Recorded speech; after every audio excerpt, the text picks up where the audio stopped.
I have had a very healthy amount of time on my hands this past week, and I've made some very good progression, so let me catch you guys up a bit. So if you're new here, basically, I'm a World of Warcraft player primarily, and over the past few months, I've been trying Old School Runescape for the first time in group Iron Man mode with my friends who are very experienced with this game. And last time we did the Shiloh Village quest, and my god, anything that could have gone wrong did go wrong. So definitely check out that video if you haven't seen it already.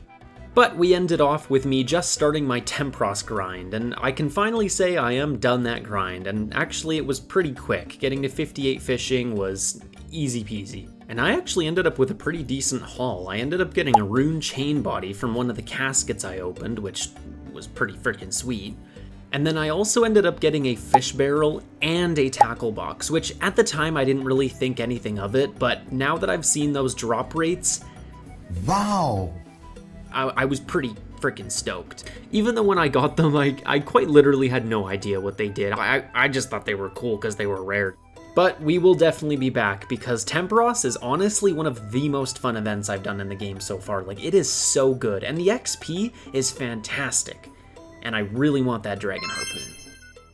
So we finally went back to questing, even though I had to quickly grind out 2 levels of magic because I realized I couldn't use teleport to Camelot yet and I needed to use it, so we quickly did that. You'll also notice I finally have a new kitten after my streak of losing kittens the previous video, so this one's name is Robert Jr. because we didn't get to spend a whole lot of time with Robert. So me and Robert Jr. headed on over to Camelot once we finally unlocked that spell and finished up Merlin's Crystal.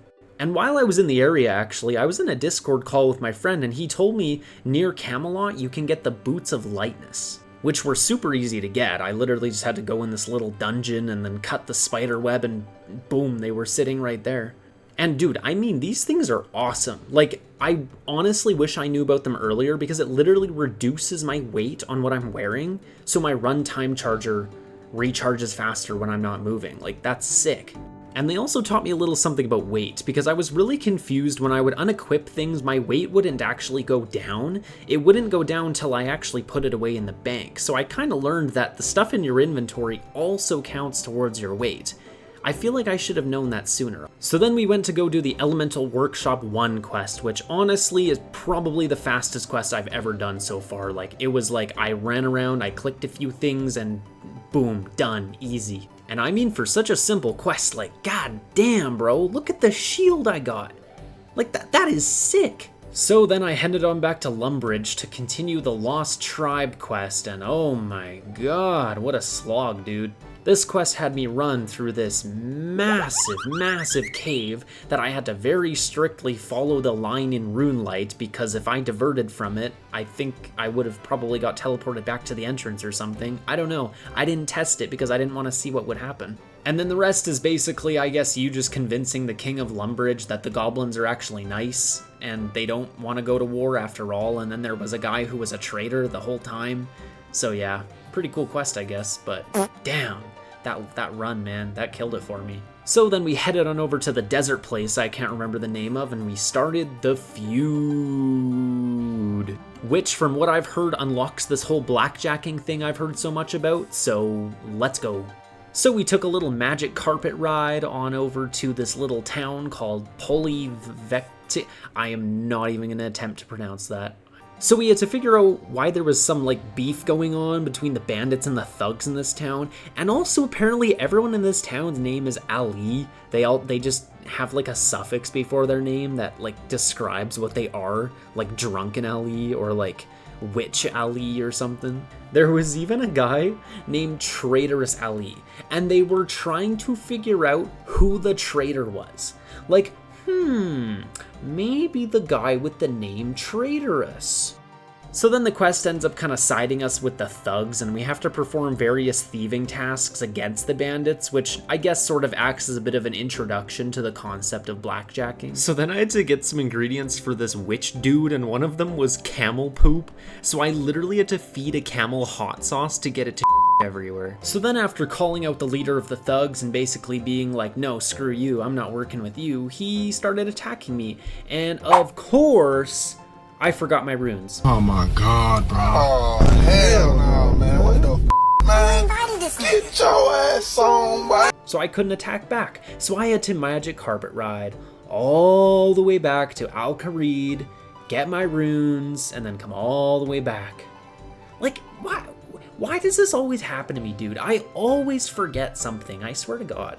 And so apparently, killing the leader of the thugs basically gave the bandits a monopoly over the town, and it was their rivalry between each other that kept the town in check, so now I had to go kill the leader of the bandits. So I walk on in there all overconfident and ready to whoop his bum, and I died.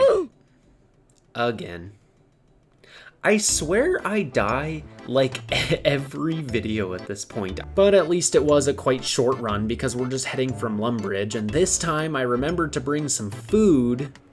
You know what? That's the problem. I keep forgetting to bring food, and that's not really a problem that I should have. And of course we lost Robert Jr. too because I died.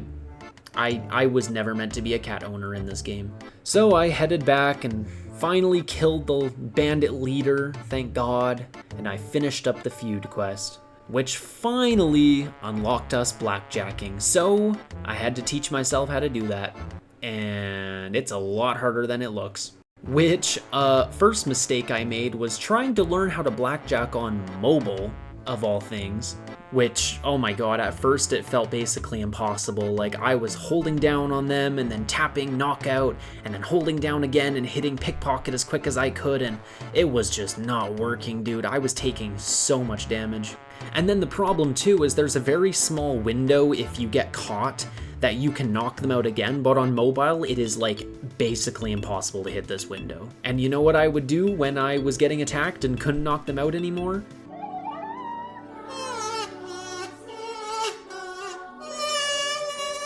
I would switch worlds. And with the amount of time it took to set up a whole new bandit in one of the houses, honestly, it probably would have been more efficient to just go back to fruit stall stealing.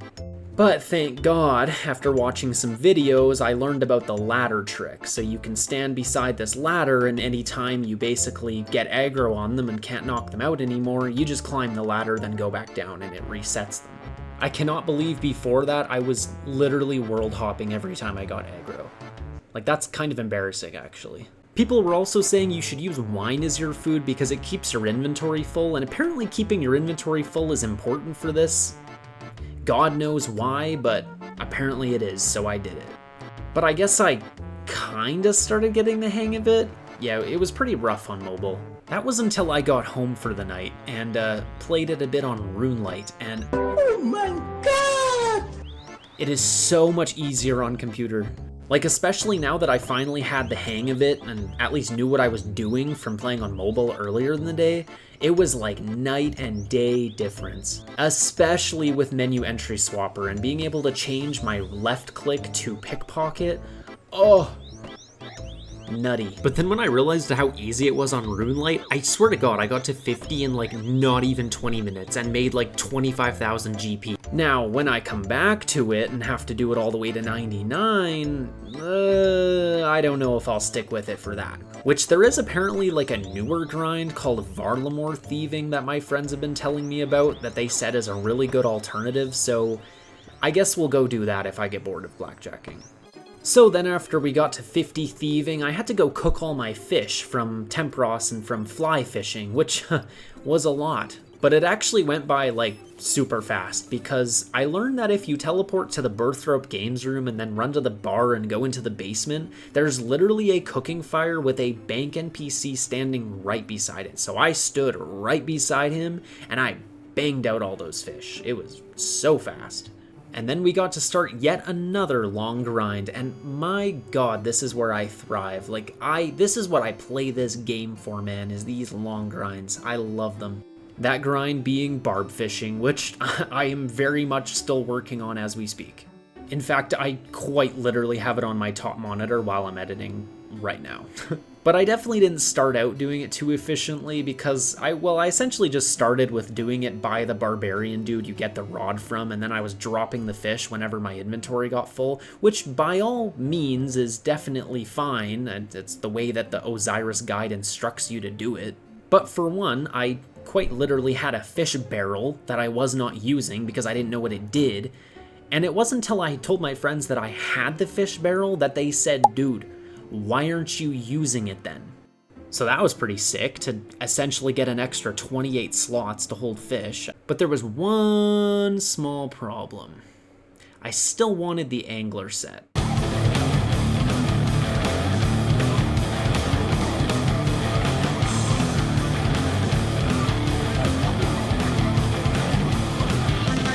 Look at this drip, you guys. I did it. I got the angler set.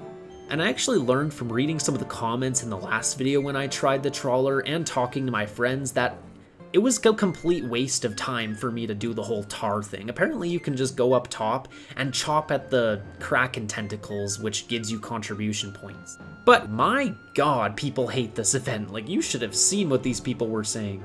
Like, I swear to god, these people were acting like it was the last thing they wanted to be doing right now.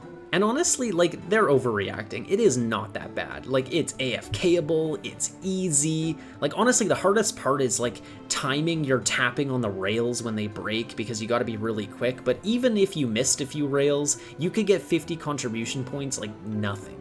So now that I had my angler set, I could finally go back to barb fishing, which my friends told me about an actually even better spot to do it. So apparently there's this mountain in Varlamore called Mount Quitta... what was it? Quitta... I don't know. Something like that. But anyways, it has a bank right beside it, so you can actually bank the fish. And I never really thought that banking these fish were that important, considering you can't cook them. But apparently, the roe or the caviar that you get from using a knife on them is actually really good for herbalore later on. So before I made my journey to this mountain, I made sure to pick up a cat because I really need death runes, and I'm not even gonna name them at this point. I'm just so done. And then my friends were kind of hyping this up to be a really long journey, so they're like, bring your food, bring your anti-poisons, but I think it took me like maybe 5 minutes to get there. Like, it was not that bad. I didn't even get hit once by a monster. And thank God there's a shortcut. There's like a explorer dude who treks you up the mountain each time, so that's gonna come in handy when I have to go trade my cat and get a new one. So after doing this grind for quite a little while, I was reading on the fishing guide on OSRS Wiki, and I saw that the next step after this is 2-tick harpooning, which kind of got me a bit curious. So just for the fun of it, I decided to go try it out, and oh my god, it is probably the sweatiest thing I've done in this game so far. Like, I had to hit these rats and then equip a short bow so it doesn't actually kill them. And then once you had 2 of them, you had to line them up in a perfect position. And then you basically just had to time when you would be hitting them versus when you'd be harpooning. And I literally had to download like a tick timer plugin just so I could get the timing right. And yeah, after a few minutes of doing that, my brain just... And that's pretty much caught up to speed with where I'm at right now. I'm still barb fishing on that mountain, and I will probably be still doing so for the foreseeable future. Because let me tell you, this is a long grind. Like, I've been doing it for a few days now, and I think I'm just a little over halfway there. So yeah, we got some work to do. But as always, if you did enjoy this video, please do like and subscribe. You guys have no idea how much I appreciate all the support I've gotten in this series, and just the amount of encouragement and advice in the comments has just been amazing. So you guys seriously rock, and I will see you guys next time, where hopefully our barb fishing grind is well behind us. Hopefully.